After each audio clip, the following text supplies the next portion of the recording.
मैं डॉक्टर रिंकी। मैं आज संविधान के बारे में बात करने जा रही हूँ।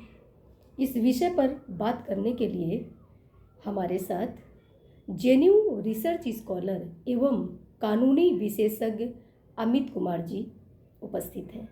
आपको संविधान या कानून एवं अन्य विषयों की गहरी जानकारी है, तो चलिए आप लोगों को अमित जी के सवालों जवाबों से मुखातिब कराते हैं। नमस्कार। पहला सवाल मेरा अमित जी आपसे ये है कि 26 नवंबर को संविधान दिवस था। इस दिन संविधान को 26 नवंबर 2024 संविधान अंगीकृत करने के 75 साल पूरे हो गए हैं। तो क्या आप सोचते हैं कि इन 75 सालों में संविधान ने अपने क्या क्या उद्देश्य पूरे किए? क्या आप इसके बारे में मुझे बता सकते हैं? जी बिल्कुल, थैंक यू ये सवाल पूछने के लिए, क्योंकि ये सवाल बहुत इम्पोर्टेंट है।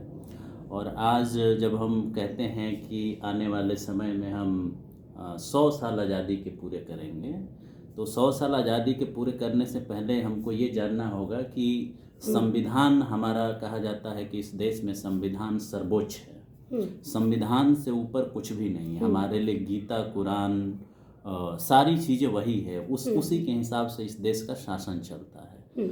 और मैं आपको ये बताना चाहता हूँ इस इंटरव्यू में और इस सवाल के उत्तर के माध्यम से कि ये महज एक डॉक्यूमेंट नहीं है।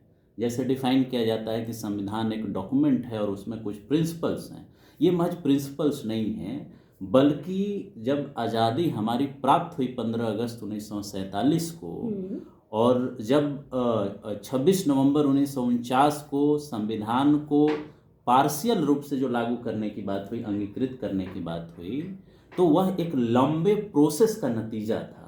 आप जानती हैं कि संविधान सभा इस देश में बना और संविधान सभा के लगभग दो सालों के कार्यक्रम के बाद, उसके कार्य के बाद संविधान का निर्माण हुआ। तो हम कह सकते हैं कि अभी तक के आपके इतिहास के जो फिलॉसफी रहे हैं, चाहे आपके राजनीति की फिलॉसफी रही है, आपके संस्कृति की जो फिलॉसफी रही है, या जीवन की जो फिलॉसफी रही है, वो सारे प्रिंसिपल्स आपके संविधान में दिखते हैं। जैसे हम एक एग्जाम्पल प्रियम्बल का लेते हैं, तो प्रियम्बल में जस्टिस की बात की गई है, we the people of India की बात की गई है।